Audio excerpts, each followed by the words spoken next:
He fixed his mind upon the Supreme Personality of Godhead, Param Brahma, who is beyond cause and effect, who manifests the three modes of material nature, who is beyond those three modes, and who is perceived only through unfailing devotional service. Purport by His Divine Grace, A.C. Bhaktivedanta Swami Prabhupada. Whenever there is bhakti, there must be three things present: the devotee, the devotion, and the Lord. With these three, Bhakta, Bhakti, and Bhagavan, there is no meaning to the word bhakti. Without these three, Bhakta, Bhakti, and Bhagavan, there is no meaning to the word bhakti. Kardama Muni fixed his mind on the Supreme Brahman and realized him through bhakti, or devotional service.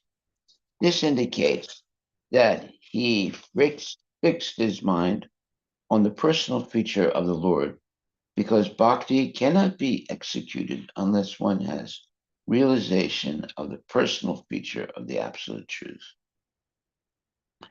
Gunava Vase, he is beyond the three modes of material nature, but it is due to him that the three modes of material nature are manifested.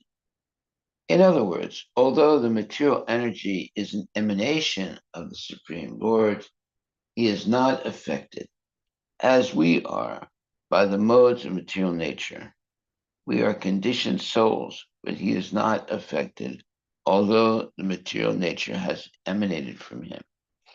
He is the supreme living entity and is never afflicted by Maya. But we are subordinate, minute living entities, prone to be affected by the limitations of Maya. If he is in constant contact with the Supreme Lord by devotional service, the conditioned living entity also becomes free from the infection of Maya. This is confirmed in Bhagavad Gita, Sagunam Samatityaitam. A person engaged in Krishna consciousness is at once liberated from the influence of the three modes of material nature. In other words, once the conditioned soul engages himself in devotional service, he also becomes liberated like the Lord. Jai Srila Prabhupada Ki Jai. And this verse, Canto 3, Chapter 24, verse 43 says, he fixed his mind upon the Supreme Personality of Godhead. This is the sage Kardama Muni. He fixed his mind upon the Supreme Personality of Godhead, Para Brahman, who is beyond cause and effect, who manifests the three modes of material nature, who is beyond those three modes, and who is perceived only through unfailing devotional service. So this is the way to recognize someone if they are always engaged in the three mode in Krishna consciousness activity, and thus are genuinely beyond those three modes. And then one can understand that it is a pure devotee, a person who is beyond the three modes, although he may be living within the, let's say, jurisdiction of the three modes of material nature, but yet he's not influenced by them. And why is that? Because he's engaged in unfailing devotional service. So there are three things when there's bhakti. or devotional service. One, the devotee. Two, the devotion. And three, the Lord. Without these three, Bhakta, Bhakti, and Bhagavan, there is no meaning to the word Bhakti. Kardama Muni fixed his mind on the Supreme Brahman and realized him through bhakti or devotional service. This indicates that fixed his mind on the personal feature of the Lord, because bhakti cannot be executed unless one has realization of the personal feature of the absolute truth. Well, we have a perfect example of that is Srila Prabhupada. He fixed his mind on the personal feature of the absolute truth. He wasn't a Mayavadi meditating on either nothing or something, I would say something material. The best thing that one can meditate on is the transcendental body of the Supreme Personality of Godhead. So unless one has realization of the personal feature of the absolute truth, then uh, uh, one is in Maya. Uh, uh, Krishna is beyond the three modes of material nature, and therefore he is transcendental to them. He has no, let's say, influence of the three modes of material nature, although he controls them. He's the source of them, but yet he's transcendental to them.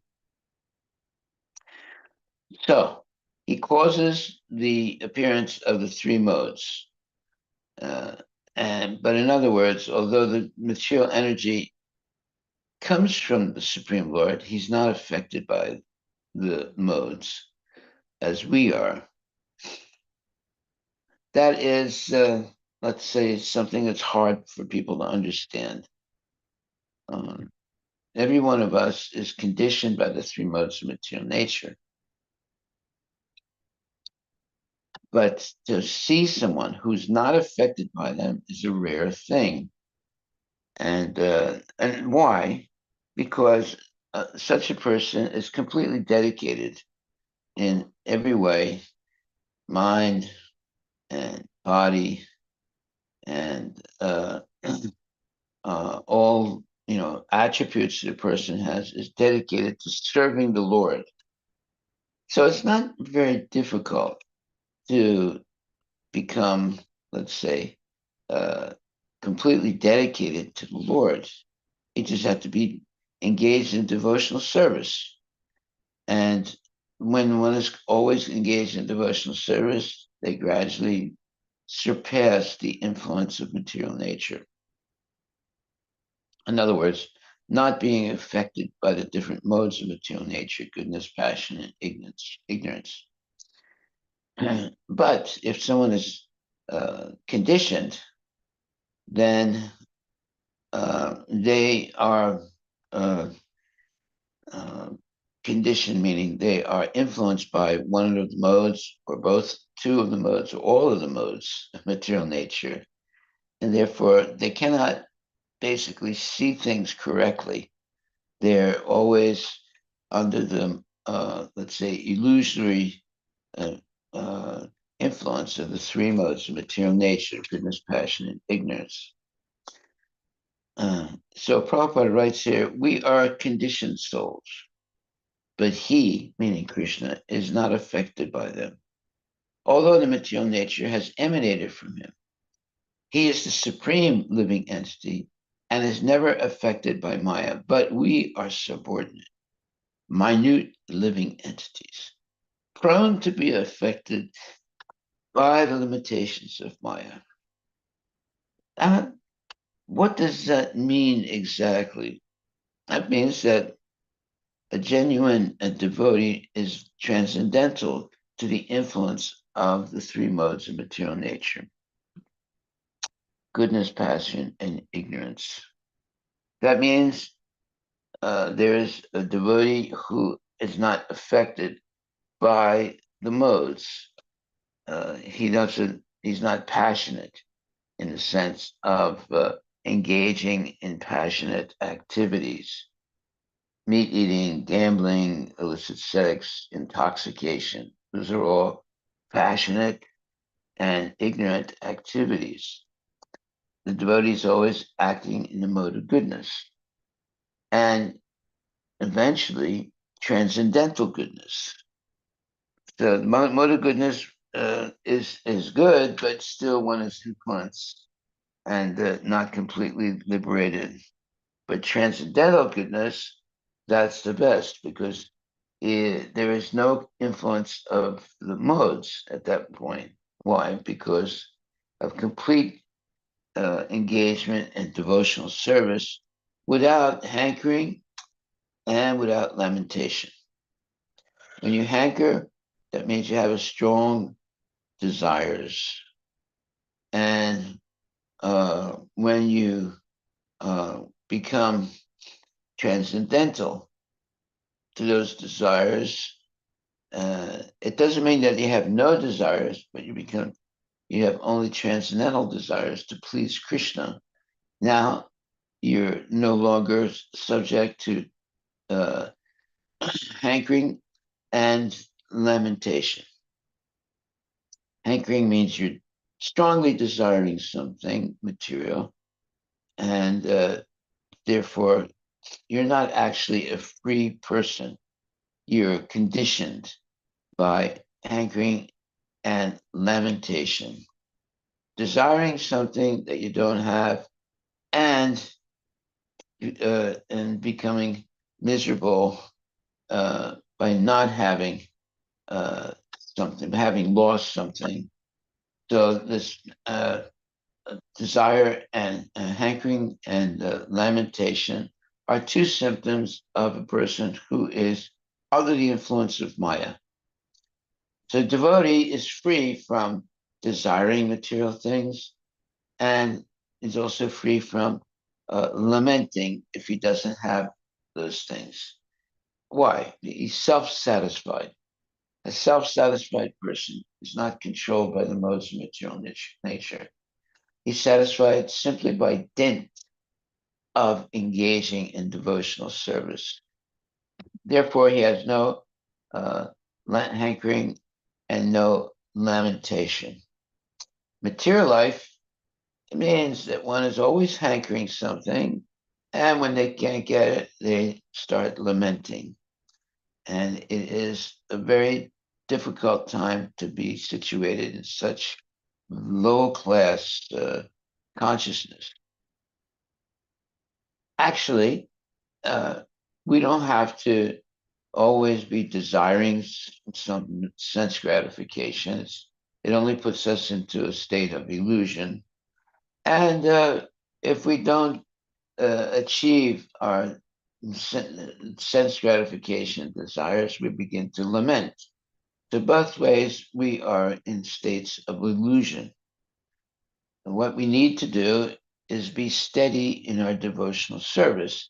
Now there's no longer hankering and there's no longer lamentation, but there is devotion. Devotion to Krishna is the indication that if one is engaged in unalloyed devotional service, they're actually liberated in this material world, even though still have a material body, and even though they're present in the material world. But they are not affected by any of the uh, principles of contamination because they have no desires for sense gratification. Now, having no desires for sense gratification is good. It's still not the perfection of life, but it's a good step in the right direction. It's when we have actual love and devotion for the Supreme Lord that we are liberated even in the material world. Simply being no longer attracted by sense gratification is not enough to be liberated. It's good, but it's not enough. but to be completely engaged in devotional service without any hankering and limitation, that's the beginning of pure devotional service. That's why it says here, uh, okay, that he, meaning the living entity, uh, he is the supreme living entity and is never affected. Okay, I'm sorry. Uh, in other words, although the material energy is an emanation of the Supreme Lord, he is not affected, as we are, by the modes of material nature. We are conditioned souls, but he is not affected. Although the material nature has emanated from him, he is the supreme living entity and is never affected by Maya. But we are subordinate, minute living entities, prone to be affected by the limitations of Maya. If he is in constant contact with the Supreme Lord by devotional service, the conditioned living entity also becomes free from the infection of Maya. This is confirmed in Bhagavad Gita. Sagunam samatityaitan, a person engaged in Krishna consciousness, is at once liberated from the influence of the three modes of material nature. In other words, once the conditioned soul engages himself in devotional service, he also becomes liberated like the Lord. Okay, so actually, being always engaged in devotional service is a blessing. It means that we have matured in our Krishna consciousness and now are no longer wavering. One day, trying to be Krishna conscious, the next day, uh, engaging in sense gratification. That's not a good sign of Krishna consciousness. When one is Krishna conscious always, day and night, that means that they have attained a very high position. And even though there might be still some attraction to material nature, but by constant engagement in devotional service, one is no longer affected by material nature. There might be some attraction, but as long as one continues doing devotional service, they're still considered to be transcendentally situated. So a person can see uh, nonsense and feel some kind of affinity to nonsense in life, but because they don't engage in it, then they're not considered, a low class person. They might be attracted to certain things, but they do not succumb to them. They continue in their devotional service. So, all right, just because you see something doesn't mean that you become something that you see. Uh, Someone might have some residual attraction to nonsensical things, but they do not pursue those things. They have enough self control to stop themselves from engaging in sense gratification. That means that they should be considered genuine devotees. It's when one is attracted and cannot stop themselves from engaging in different kinds of sense gratification. That means that they are not mature yet in devotional service. Being, let's say, attracted to something without being attached to it, well, uh, that, let's say, residual infatuation by sense gratification is not enough to bring a devotee down from the level of devotional service. They can still see something that they used to do and feel a little bit of attachment to it, or let's say that infatuation. But as long as they maintain regulated devotional service, they are not considered to be fallen. They are Krishna conscious by dint of being always engaged in the activities of Krishna consciousness. So a person engaged in Krishna consciousness is at once liberated from the influence of the three modes of material nature. In other words, once the conditioned soul engages himself in devotional service, he also becomes liberated like the Lord. So therefore, the real, let's say, purpose of chanting and dancing and taking prasadam is to continually be chanting, dancing, and engaged in uh, Krishna conscious activity. Then we're free from the influence of the three modes of material nature. If we stop uh, being engaged in chanting, dancing, and hearing, and so forth, then we fall down. But if we continue in a regulated way, so that regulation is the key. In other words, every day we do the same thing.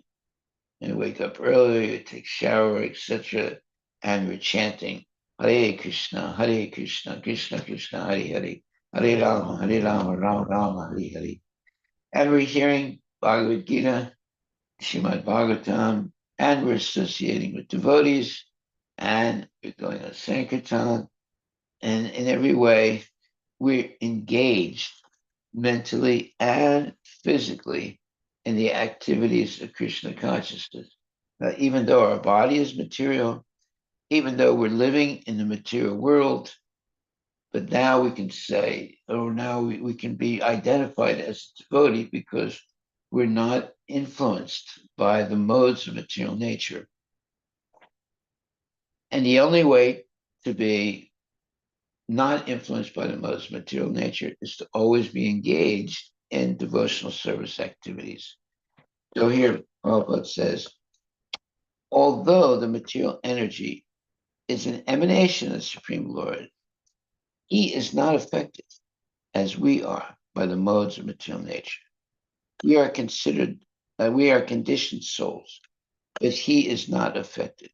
Although the material nature has emanated from him, he is the supreme living entity and is never affected by Maya, but we are subordinate, minute living entities, prone to be affected by the limitations of Maya.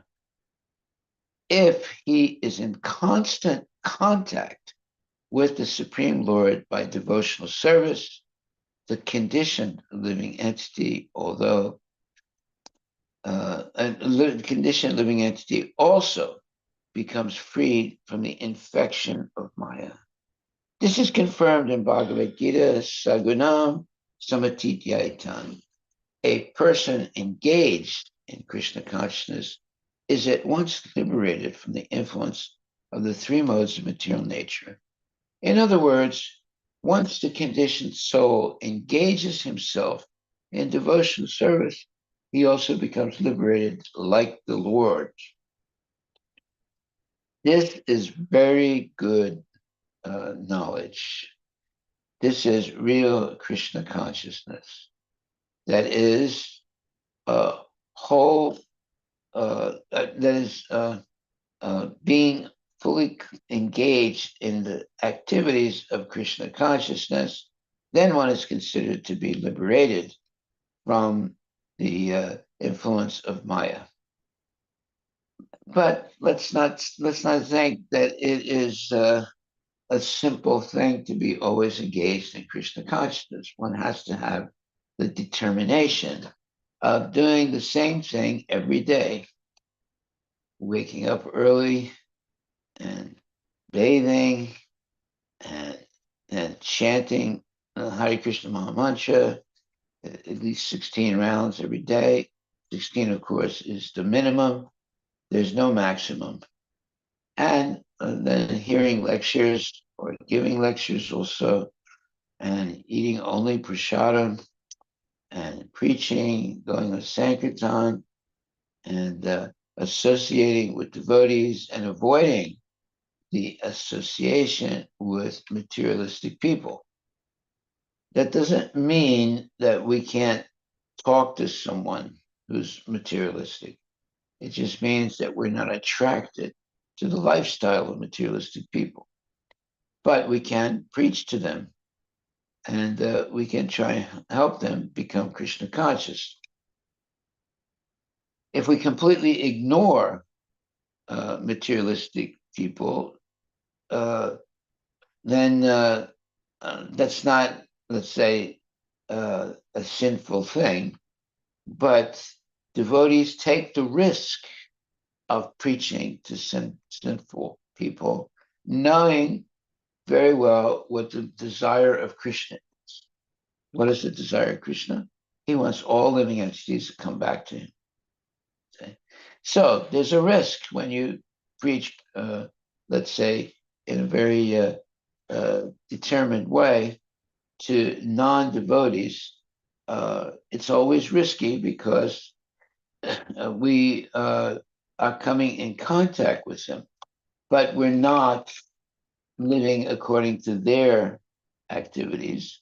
We're living according to our activities, which is chanting, dancing, and taking nice prasadam, and always speaking about Krishna's transcendental activities. So preaching means that you're going to come into the association of unholy people. So if they're not willing to listen to what you're saying, then you have no reason to continue. Then you'll go to another person who's not so adamant about being materialistic. But there are many people that, let's say, are waiting to be preached to because they're feeling the misery of material life. And then when they hear someone that's preaching Krishna consciousness to them, they feel relief and they feel happy because this is what they've been trying to achieve. But there are people that have absolutely no interest at all in Krishna consciousness, and they don't even want to listen to what you say, and therefore we don't have to make an effort to always preach to them because they're not interested. In fact, they'll say clearly, "I'm not interested. Leave me alone." Okay, so you leave them alone.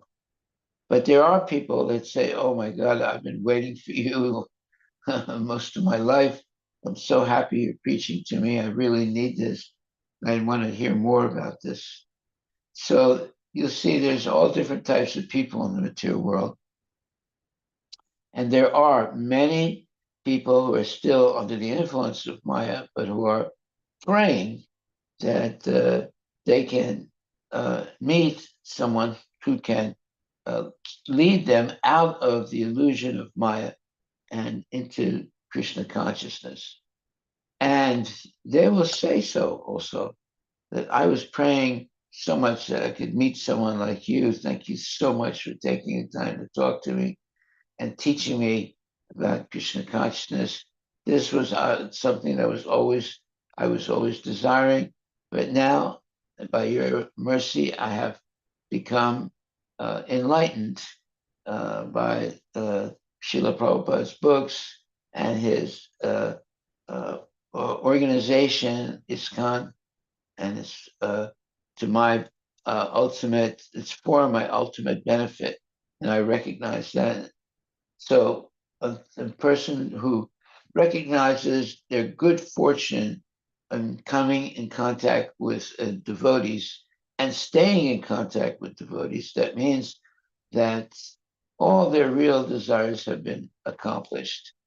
They are now uh, engaging in transcendental activities and no longer a victim of Maya.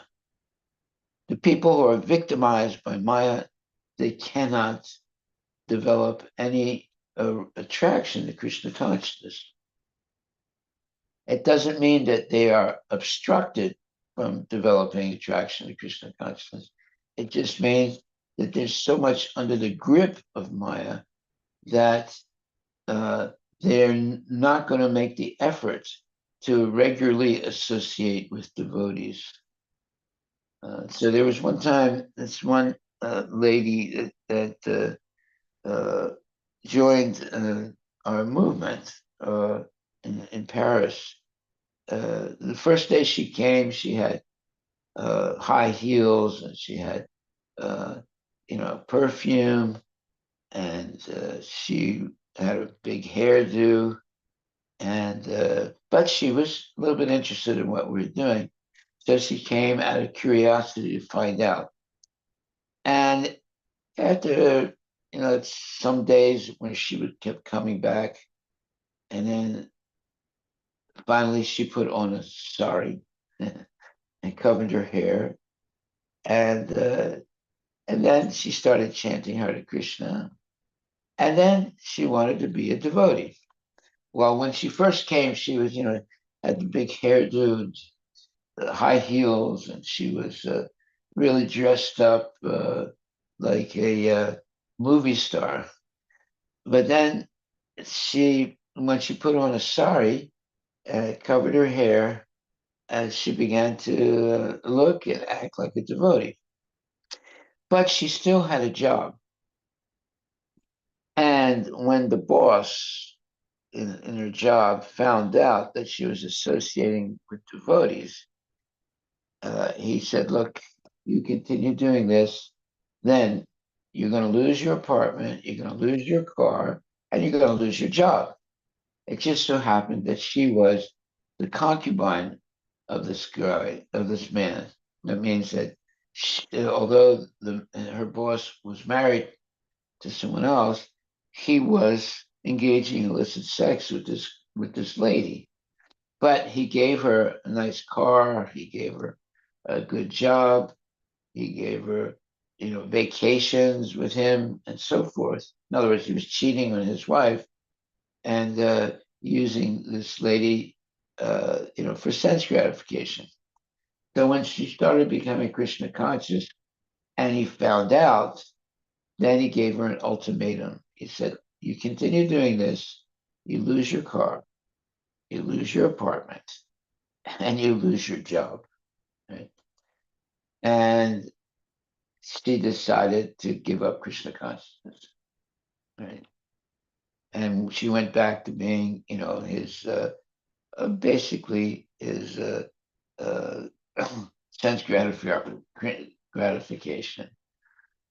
Because she didn't want to give up her apartment, she didn't want to give up the money that she was getting, and so forth. So you can't have everything that is against Krishna consciousness. You have to give up all those bad habits and take up all the good habits of a devotee. You can't be uh, doing those things at the same time. You have to make a decision. So he told the lady, "Well, you decide. You want to have this job, you want to have this car, you want to have this apartment, okay, but you have to give up associating with these people and just be, my concubine." So she didn't want to lose her apartment, she didn't want to lose her job, so she gave up Krishna consciousness. So it's very important, whether we're a man or a woman, we have to make a decision of whether we want to continue being in the material world, or we want to become part of the transcendental world by giving up the association of materialistic people and chanting Hare Krishna with the devotees. These are decisions that you have to make. You can't do both. Uh, you have to make a clear cut decision to cut away or completely stop engaging in materialistic activities and engaging only in Krishna conscious activities. These are hard decisions for some people to make. People who are suffering all the time, it's an easy decision. But people who are enjoying so-called sense gratification, it's a hard decision, and it requires, some self-control and determination to free oneself from the grips of Maya. Maya is so powerful. Even very highly evolved devotees can fall under the influence of Maya. That's how powerful she is. So the only way we can free ourselves from that infatuation of Maya is to be always engaged in Krishna consciousness, activities, and association. So, association with devotees is the most important thing. If you always associate with devotees, you will overcome the influence of Maya.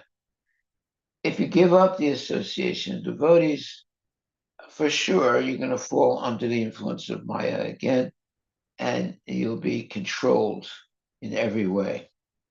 So these are hard decisions to make, and they're hard, let's say, uh, change of lifestyle that you have to do.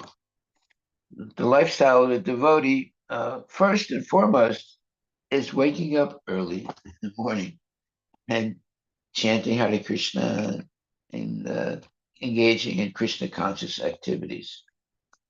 That is very important. Sleeping late is not good.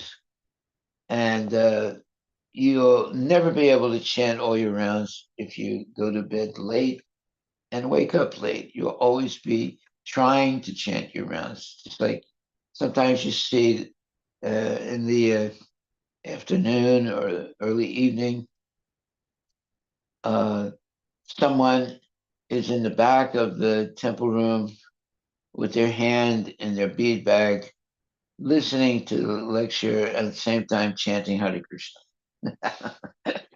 That means they haven't finished their rounds.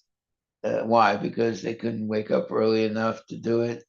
And when you don't chant your rounds early in the morning, you're trying to chant them all day long. It's very difficult. There's so many things interrupting your ability to chant, right? So it's so important to take rest early and wake up early and chant your rounds in the Brahma Muhurta period in the early morning hours. Then the rest of the day, you go through it very easily because you've done the, let's say, minimum of at least chanting all your rounds before the all the let's see, encumbering material things you have to do. Once the encumbering things start, they don't stop until late. The going to the the uh, the business and doing all the things, answering the phone, talking to people, trying to sell something to them, or being a secretary or whatever. All those activities are exhausting. And by the time you come home, you're exhausted. Uh, so if you can get into the habit of waking up early and chanting all your rounds, now you have the energy and the, let's say, happiness by which you could go through the whole day without being exhausted by Maya and not being attracted by Maya, and then come back home uh, again to chant and dance and be free completely from Maya's attachment. If we become weak in our determination to go to sleep early, wake up early, and begin the day by chanting our rounds, hearing classes, and having prasadam, and then we are, ready to work without being attracted to Maya. But if we don't have that, if we're trying to chant late in the day, uh, it's as if we can never finish our rounds at that point because there's too many things interrupting us. We have to have the peace of mind uh, by being active early in the morning, chanting and hearing lectures and giving lectures and associating with devotees and having nice prasadam. And then we're ready to go out in the material world and do whatever it's necessary to maintain our life and our family, and so forth. But without that, it's very difficult to become Krishna conscious. It might be possible for some people, but for most people, it'll be very difficult. And then you get into the regular habit of not doing all your rounds. And you'll say, well, I'll finish it tomorrow. And then you don't do it tomorrow. And you say, well, I'll finish it the next day. And then it just becomes a habit. Instead of chanting 16 rounds, you chant 4 rounds or 8 rounds or whatever. And eventually you give up chanting.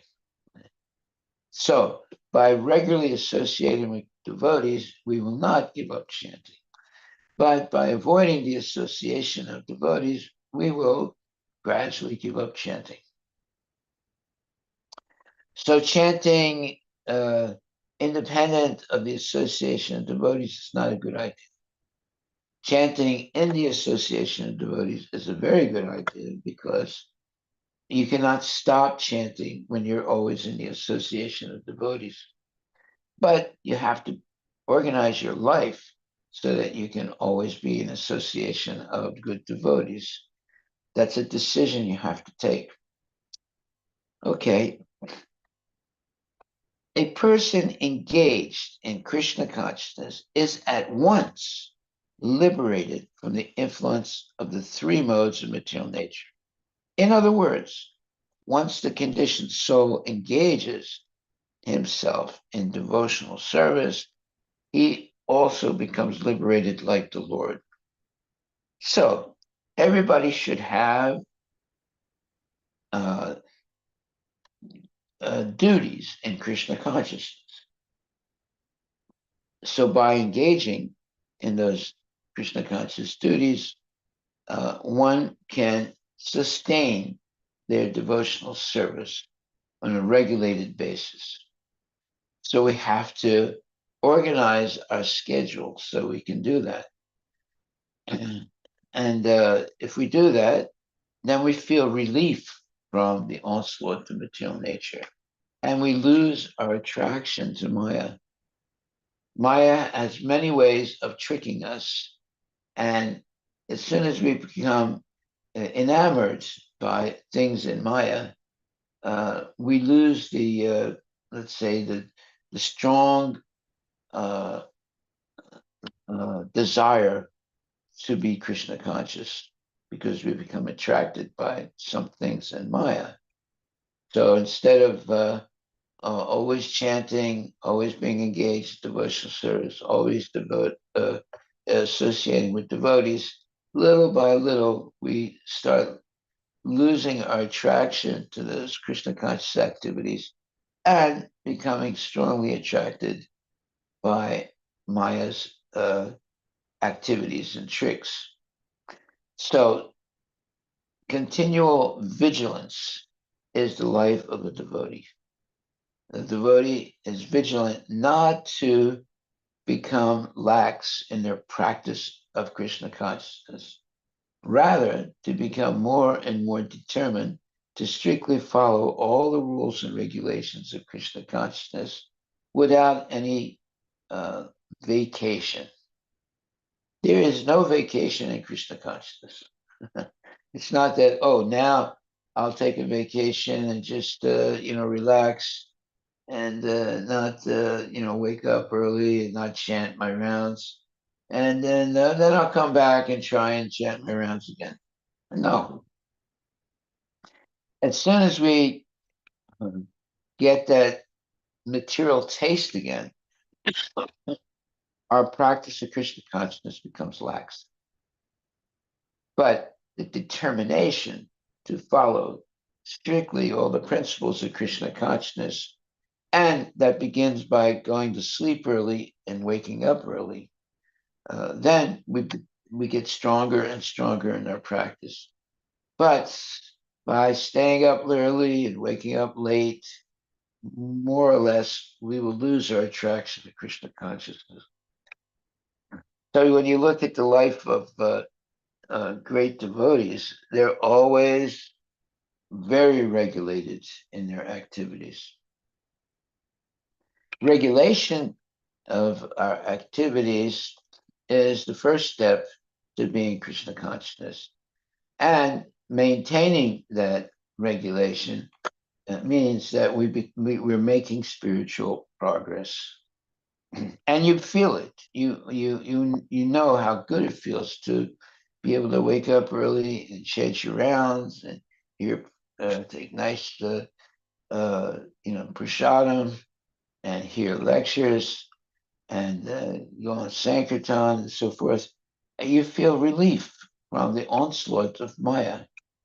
But if we become weakened by associating with the wrong people and breaking the vows of Krishna consciousness, then we become weaker and weaker, and we gradually give up everything that we were doing in Krishna consciousness. Okay, so are there any questions? So our takeaway is,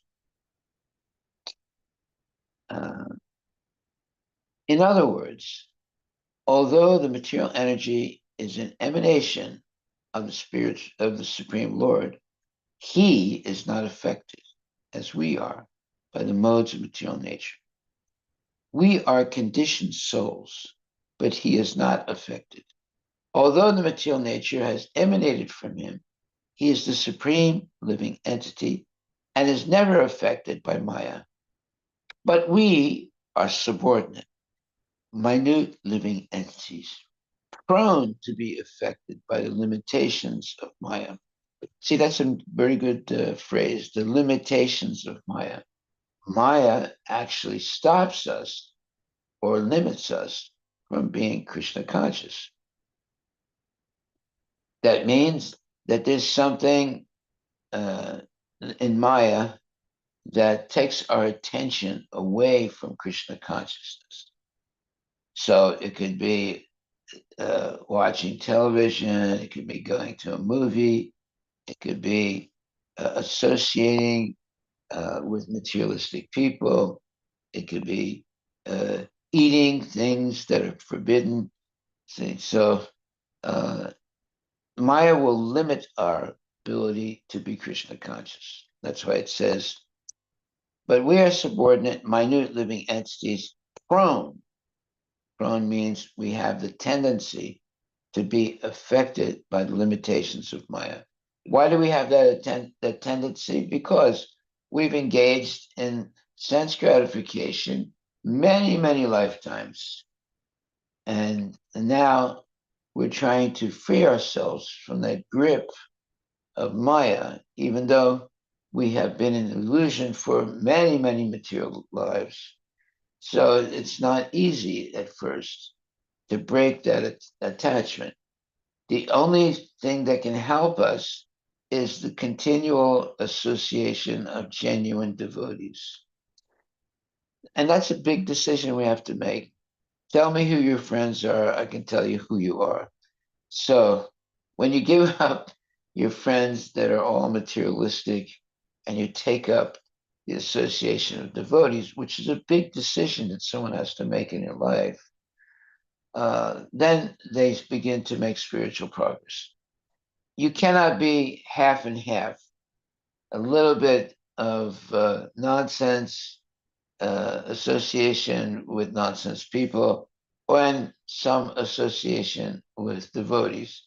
It's like uh, pouring water on fire with one hand and pouring gasoline on the fire with the other hand. In other words, the fire never goes out. You have to completely put out the fire with the water. So, in the same way, we have to at some point completely give up the association of mundane people and associate only with devotees.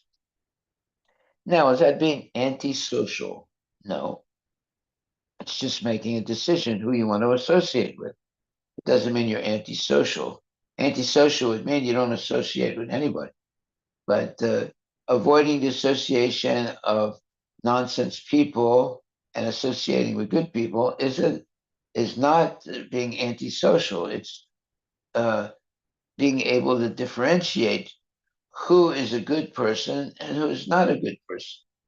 So we avoid the association of people who are not good in the sense of being Krishna conscious. And we accept the association of people who are good, who are following the rules and regulations of Krishna consciousness and inspiring us to always not just be a devotee, but stay in Krishna consciousness. Right? So having the Sangha of devotees or the association of devotees is very important for being Krishna conscious. Some people are loners. They don't want to be, in the association of people. They just want to do things on their own. That's not good. Doing things on your own will not maintain sustained activities in Krishna consciousness. Because you can wake up one morning and say, "Well, I'm a little tired. I guess I'll just sleeping today." So it says here, although the material energy is an emanation from the Supreme Lord, he is not affected as we are by the modes of material nature. Okay, but is it possible for us not to be affected by the modes of material nature? Yes, if we follow strictly the principles of Krishna consciousness. We are conditioned souls, but he, meaning Krishna, is not affected, although the material nature has emanated from him. He is the supreme living entity and is never affected by Maya, but we are subordinate, minute living entities, prone to be affected by the limitations of Maya. Well, you see, whenever we're attracted to Maya, uh, there are great limitations that are put on us. We are limited from associating with devotees and attracted to materialistic people. Now, that limits our range of, let's say, experience in life. Uh, the That's why it says here, if he is in constant contact with the Supreme Lord by devotional service, the conditioned living entity also becomes free from the infection of Maya. This is confirmed in Bhagavad Gita. Sagunam samatityaitan. A person engaged in Krishna consciousness is at once liberated from the influence of the three modes of material nature. In other words, once the conditioned soul engages himself in devotional service, he also becomes liberated like the Lord. So this is our takeaway for today. Avoid the association of unholy people and accept continually the association of holy people, people who are actually sincere and steady in their determination to be Krishna conscious. Then we will also become steady and engaged always in Krishna consciousness. Hari Bol. Right. And there's a hand raised. Yes. Go ahead, Prabhu. Hare Krishna Guru Maharaj. Hare Krishna. Oh, where's the Prabhupada? Yes. Guru Maharaj, my question is, when you said Maya takes us away from Krishna consciousness, and in the past, my understanding was, I want to correct myself as well here. Uh, Maya, if the statement is true, that means Maya takes us away from Krishna consciousness so that living entity can fulfill his or her desire. Correct, Guru Maharaj. That's why the Maya functions. But also thinking the Maya in this case also working against Krishna because it's taking somebody away from Krishna consciousness. Can we also think in a different way, like Maya deludes people so that eventually they can come to Krishna? So then, if I think that way, I mean, actually, Krishna Maya is also helping somebody to come to Krishna consciousness. You know anybody who came to Krishna consciousness by the influence of Maya? Uh, when we if I Did study you myself, come to Krishna consciousness by the influence of Maya?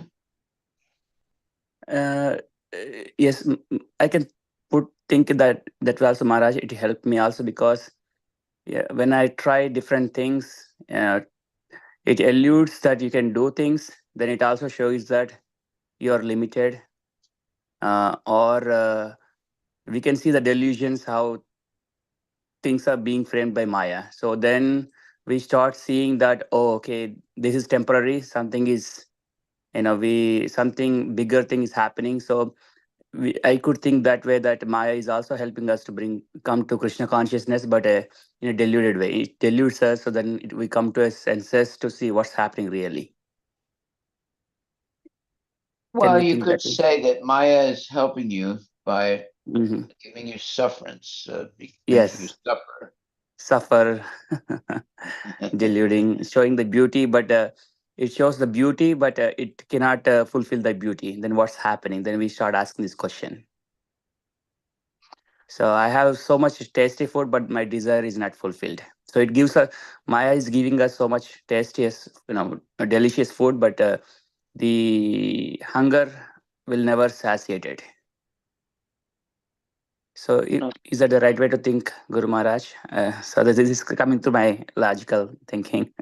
So Well, I mean, you can look at it like this: Maya is also a servant of Krishna, yes, yes, and that's the her job is to give you success in the material world and then take it away, either yes, abruptly or slowly. yes, yes, She takes it away slowly, you go crazy. When she abruptly takes it away from you, oh, again, you become crazy. Right? yes, Uh, yes, yes. but everything, however, depends on who you're associated with. Mm, So if you're not associating with devotees, then you always stay in the grip of Maya. You can't mm, break away, even though you're suffering.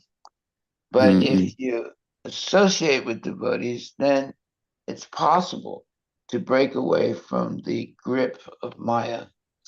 So somehow or other, you have to make the decision that you want to associate with devotees. Otherwise, it's almost impossible to give up the influence of Maya. Can we say, Guru Maharaj, in the association of devotees, actually Maya helps us to come close to Krishna? Well, Maya helps us by giving us suffering, Mm, right? When you're suffering and you don't see any solution in the near or far future, then you begin to seek out some way of alleviating that suffering. So then people will start looking around, uh, and uh, and if they find devotees, they begin to feel relief from that suffering, and they build up a taste for Krishna consciousness. Because before that, they were suffering and they didn't see any yes, solution. yes, yes, Guru Maharaj. Yeah. Yeah. So even eventually Maya also, servant of Krishna, also is also eventually helping the living entity come back to Krishna. Fair to say that, Maharaj, Guru Maharaj. Well, Maya is the servant of Krishna, and she has a uh, a job. Her job is to give you success in the material world, and then to take it away either abruptly or gradually. Mm, And you begin to sink deeper and deeper into misery, and then you start looking for a solution, and Krishna consciousness is the solution.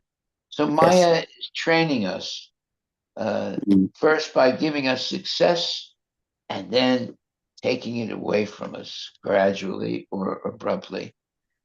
When it's gradual, you go crazy. When it's abruptly, you can again go crazy.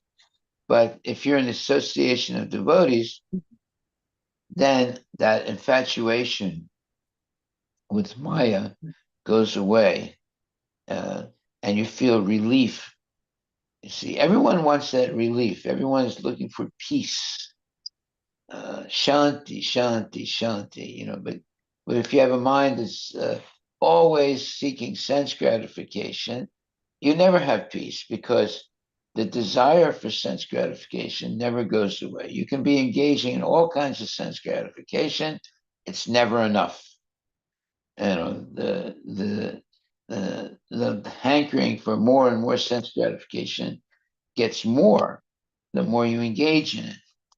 But when you develop the taste for Krishna consciousness, then you can break away from that vicious cycle of sense gratification. You start to have relief, but that's not enough. What you need to do is feel ecstasy in waking up early, chanting rounds, associating with devotees, preaching. Once you get that taste, a higher taste, you give up the lower taste. But unless you get that higher taste, you're not going to give up the lower taste. Yeah. So you get that higher taste by regulated activities in Krishna consciousness. That's the beginning and the middle and the end of Krishna consciousness. That taste for always being Krishna conscious. And unless we get that taste, we don't really make the decision of breaking away from Maya. There are different tastes a person has. So when you stop having the taste for materialistic things and develop the taste for spiritual things, then you become a devotee. If you never lose the taste for material things, and it's going to be very hard to break away from the grip of Maya. You have to have a higher taste. What is that higher taste? It's pure Krishna consciousness. But that lower taste is already very strong, you know. But because it's the lower taste, there's going to be a lot of suffering that accompanies it. That's the mercy of Krishna. If there was no suffering, then he would not lose the taste for Maya, you know. And you can see, people are so immersed in sense gratification that they have no taste for Krishna consciousness, right? If you talk to them, they don't even want to talk to you. They're satisfied with their life of, let's say, the life of sense gratification. But as soon as they start suffering, they try and find a way to get relief from that suffering. That's why they're interested in hearing what you're going to say. Right? But there are people that still, very much in the grip of Maya. They're not interested in hearing from devotees. So therefore, they're not ready to become Krishna conscious. And you should not unnecessarily waste your time with such people. It's better to go to the people that are ready due to the suffering that they're feeling in their life. And they'll be very happy that you're spending time with them and helping them become Krishna conscious. The other people, well, they're in Maya's grip, so it's going to be very difficult to convince them. It's only when Maya thrashes them with her ability to throw them and cover them, throw them into Maya and then cover them by Maya, and they suffer terribly. Then they want to get some relief, and they're open to hearing something by which they can free themselves from the suffering. So suffering is the nature of material life. You know. Why? Because Krishna is trying to teach us that there's something better than suffering. Some people like to suffer. They like to be victimized. That's very dangerous consciousness. But people that don't want to suffer and don't want to be victimized, they'll feel relief when they come into contact with devotees. They'll say, "Oh my God, I was waiting for you for many years. Thank you very much. I'm very attracted to the Bhagavad Gita and what you're doing. And there are a lot of people that completely ignore it because they're in very strong grip of Maya. So that's their misfortune.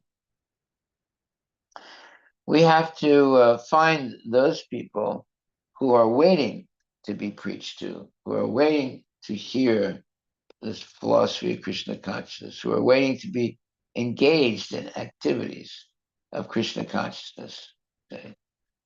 And who have been waiting to get Mahaprasadam. So then they feel relief and they feel very happy, and then they start chanting and engaging wholeheartedly in Krishna consciousness.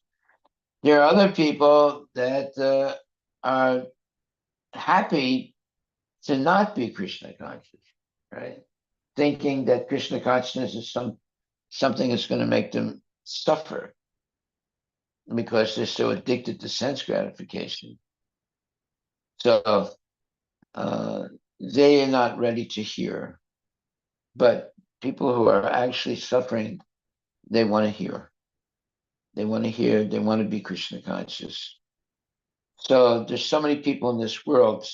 So why waste your time with people who don't want to be Krishna conscious? You should spend your time with people that have been praying somehow or other for relief from the misery of material life. And when you come and start talking about Krishna consciousness, they begin to feel that relief, what they've been praying for. I remember myself, I was praying to get relief from, misery. I didn't know who God was, but I was praying to God that to get me out of this misery that I was feeling, frustration. And then all of a sudden, I ran into the devotee. It was Krishna's, let's say, mercy. As soon as I ran into the devotees, I began to feel relief from Maya, and I didn't want to leave the association of devotees. It was something that I was actually looking for. I didn't know what it was exactly, but when I did come in contact with the devotees, I remember I understood this is what I wanted. So I gave up everything that was keeping me in the grip of Maya. So these are decisions that people have to make in their life. And it's not that we can convince someone to be Krishna conscious. Maya is doing that. Maya is on our side by giving people suffering. Okay? So someone who suffers and wants to stop suffering is ready to be Krishna conscious. Someone who suffers but is not ready to free themselves from suffering, they just continue suffering. So you'll meet people like that, but you'll meet the other type of people who are suffering and we're waiting to come into contact with someone who could help them get out of their suffering and to feel happy. So unless you're a happy person yourself, you can never convince another person to take up Krishna consciousness. They have to see that you're genuinely happy and satisfied by Krishna consciousness. Then they think, well, maybe I should do this also. But if they don't see that you're a happy person and that you have self-satisfaction by dint of being Krishna conscious, they're not going to be interested in following you. So you want to be a good preacher, you have to be happy. And to be happy, you have to be regulated, and you have to be regularly hearing, lectures and regularly engaged in devotional service as your real life's vocation, the real thing that you're doing that gives you pleasure. But if you look like you're suffering in Krishna consciousness, nobody's going to be interested in hearing your preaching. Nobody's going to be interested in taking up Krishna consciousness. So an unhappy devotee will never be able to preach effectively. You have to have that taste, that higher taste of Krishna consciousness. Then you can preach. Then you can help others. But if you're not yourself happy and completely satisfied by engagement in Krishna consciousness, you'll never be able to convince another person to become Krishna conscious. Okay, so I pray that you will always be happy in Krishna consciousness. Thank you very much. All glories to Srila Prabhupada.